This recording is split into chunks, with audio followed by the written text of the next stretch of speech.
अभी देखिए, New York times को मैं कोट कर रहा हूं। न्यूयॉर्क टाइम्स ने कहा, तीनों नेता ऐसे मिल रहे थे मानो वो पुराने दोस्त हों। एक मौके पर मोदी ने दोनों नेताओं का हाथ पकड़ रखा था। इससे यह संकेत जा रहा था मानो अमेरिका को चुनौती देने के लिए वैकल्पिक विश्व व्यवस्था आकार ले रही है। कि मोदी ने जिस तरीके से हाथ पकड़ा ट्रंप का और पुतिन का, उसको बाकायदा उसका विजुअल चित्रण किया है न्यूयॉर्क टाइम्स ने अपनी रिपोर्ट किया। इसमें CNN, सर CNN, और CNN वहां पर विरोधी माना जाता है, ट्रंप का विरोधी। फॉक्स न्यूज ने इसको ज्यादा कवरेज नहीं दी है। फॉक्स न्यूज थोड़ा समर्थक माना जाता है, रिपब्लिकन अलाइंड है। CNN लिख रहा है कि चीन किस तरह पुतिन और मोदी के लिए लाल कालीन बिछा रहा है। इससे शी जिनपिंग की नई विश्व व्यवस्था पर भी बात की गई और ट्रंप की वैश्विक संबंधों को बिगाड़ने के लिए आलोचना की गई।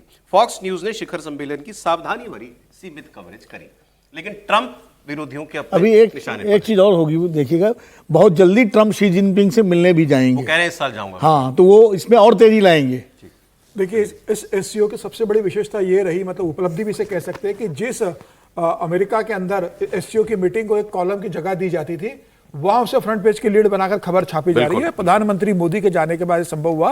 और जिस तरीके से ट्रंप का जो टैरिफ लगा था, उसके बाद सबकी नजर थी कि एससीओ में क्या होगा, पुतिन, शी जिनपिंग और मोदी मिलकर क्या कारनामा करेंगे। और मुझे लग रहा है जिस तरीके से उनकी बॉडी लैंग्वेज थी, जिस तरीके से ये मिले थे, ये बता रहा है कि इसका असर आने वाले दिनों में दिखेगा। ट्रंप के साथ सबसे बड़ी समस्या ये है कि सिर्फ भारत के साथ टैरिफ के बाद अब कदम कैसे पीछे खींचना, इसकी चिंता तो हुई।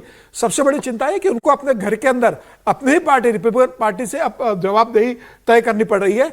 8 से ज्यादा रिपब्लिकन पार्टी के सांसदों ने कहा है कि भाई अब ट्रंप रुको, आप लक्ष्मण रेखा मत लांघिए, भारत के साथ आप संबंधों को सुधारने की शुरुआत कीजिए, वरना यह रिपब्लिकन पार्टी के लिए बहुत नुकसानदायक होगा। तो मुझे लग रहा है, पार्टी को भी यह लग रहा है कि अगर ट्रंप ऐसे ही चलते रहे तो 3 साल बाद हम चुनाव में जाएंगे तो इसका खामियाजा रिपब्लिकन पार्टी को चुनाव में भुगतना पड़ेगा। अमेरिकी अखबार सर ये लिख रहे हैं कि भारत के साथ जैसा व्यवहार ट्रंप ने किया है, इससे हमारे जो पक्के एलाए हैं यूरोपियन यूनियन में, जर्मनी हुआ, फ्रांस हुआ, सब डर गए। ये सब सवाल करेंगे कि आज अगर ये भारत के साथ कर सकते हैं तो कल हमारे साथ करेंगे। कैसे भरोसा करें हम? वो सारे असहज इसलिए भी हैं कि भारत के साथ उनके रिश्ते अच्छे हैं, और अगर भारत के साथ इस तरह का व्यवहार होगा तो उनका कहीं ना कहीं उनके अंदर भी विदेश मंत्री ने जो कल लिखा है वो भी तो उसके लिए एक रास्ता निकाल ही रहे हैं, मार्को रूबियो का, ट्रंप साहब के विदेश मंत्री। हाँ, मैं वो बता रहा हूँ सर, वही बता रहा हूँ ट्रंप के। अच्छा, आप विदेश मंत्री ने जो तारीफ जो सुबह की, सुबह के पोस्ट में, इनके वित्त मंत्री ने भी कल एक स्टेटमेंट दिया है।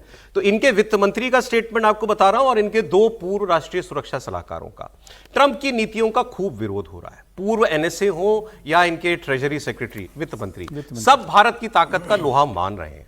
ट्रंप के पूर्व सहयोगी जॉन बोल्टन ने कहा, ये इनके पहले टर्म में इनके NSA थे, कि ट्रंप ने अमेरिका की दशकों की मेहनत बर्बाद कर दी और ट्रंप की विदेश नीति विनाशकारी है। एक दूसरे NSA इनके रहे थे, वो बाइडेन के जमाने में रहे थे, जेक सलिवन, वो लिख रहे हैं कि अमेरिका की ये बहुत बड़ी कूटनीतिक हार है जो कुछ यहां SCO समिट में हुआ। और इनके वित्त मंत्री स्कॉट बेसेंट ने कहा कि अमेरिका और भारत के रिश्तों में खटास आना दुर्भाग्यपूर्ण है, इसे ठीक कर लिया जाएगा। मैं आपको अगर एग्जैक्ट मैं उनके शब्द आपको बताऊं, India US will get this solved, says treasury secretary Besant, calls SCO performative, कि SCO में जो कुछ दिखा ये सब दिखावे के लिए ज्यादा था, एक परफॉर्मेंस जैसा था। इसको बहुत गंभीरता से लेने की जरूरत नहीं है, लेकिन वो कह रहे हैं कि the 2 great countries will get this solved, adding that Delhi's values are much closer to ours and China's than Russia। मतलब कि हमसे ज्यादा इनकी समानताएं हैं और हमें इससे परेशान होने की जो है वो जरूरत नहीं है।